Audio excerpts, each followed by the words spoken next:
Knowing how to handle overwhelming emotions is vitally important if you're a sensitive person. If you've ever felt like your emotions are controlling you rather than you controlling them, and they're taking over and ruining your life, then you, my friend, are in the right place. Today we're diving into something really close to my heart.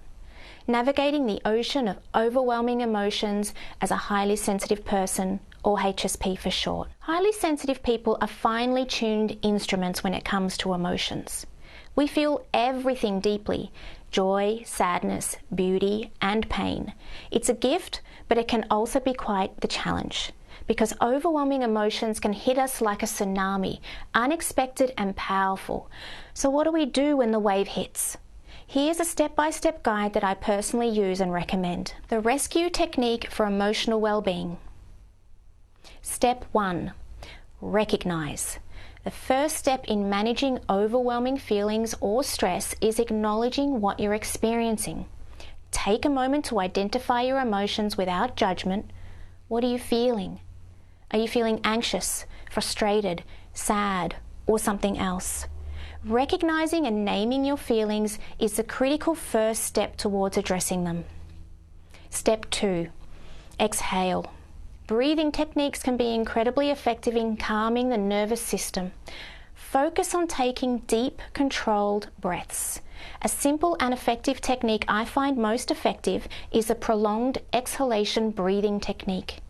This technique focuses on making your exhale longer than your inhale to stimulate the parasympathetic nervous system, promoting relaxation. Here's how to do it. Inhale slowly and gently through your nose for about 4 seconds, allowing your stomach to rise while relaxing the shoulders. Exhale even more slowly through your mouth for about 6 to 8 seconds. Do this a few times until you feel calmer and back in control of your emotions. By ensuring that your exhale is longer than your inhale, you can help engage the body's relaxation response, helps reduce stress levels, and brings your focus back to the present moment. This method is easier for many people to practice, especially if you find holding your breath uncomfortable or challenging. It's suitable for calming you down, and it's even useful to help you fall asleep at night. Step 3. Self-awareness. Adopt a mindset of curiosity about your emotions and reactions. Instead of criticizing yourself for how you feel, ask yourself questions to understand the root of your emotions. Why might you be feeling this way? What triggered these feelings? This curious approach can provide insights into your emotional triggers and help you address them more constructively. Self-awareness gives you self-control. Step 4. Confine. Setting boundaries is essential for managing stress and protecting your emotional well-being. This might involve saying no to additional responsibilities, limiting time spent on social media, or even distancing yourself from individuals who consistently contribute to your stress. Establish what limits are necessary for you and commit to maintaining them. Step 5. Unwind. Seeking solitude can be a powerful way to recharge and process your emotions. Find a quiet space where you can be alone with your thoughts. Use this time to engage in activities that relax and rejuvenate you, whether that's reading, meditating, walking in nature, or simply sitting in silence. Solitude offers the mental space needed to reflect and regain your balance. Step 6. Express. Don't suppress. Expressing yourself is a crucial step in managing overwhelming emotions. Now, please don't misunderstand me and think that I mean you need to express your unfiltered opinion of someone else to their face in order to feel better. No. In fact, most times, that only makes you feel worse because you've damaged a relationship. What I mean is to find a healthy outlet for your feelings. This could be talking to a trusted friend or therapist, writing in a journal, or engaging in creative activities like drawing or music. Or if you're the active type, then running, punching a punching bag, or hitting the gym. These activities are incredibly helpful at allowing the subconscious mind to process and release your thoughts and pent-up emotions and gaining greater clarity and a sense of relief. I'm curious, what do you do to process your feelings in a healthy way? Leave a comment below and let me know.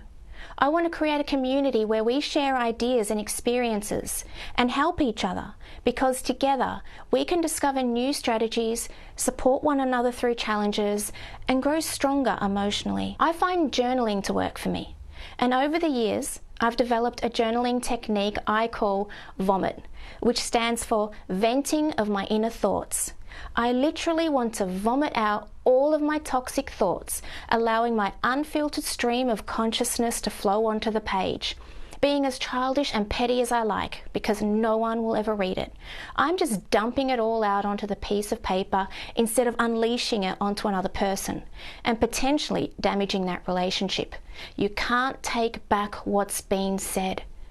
And I would hate to hurt another person's feelings.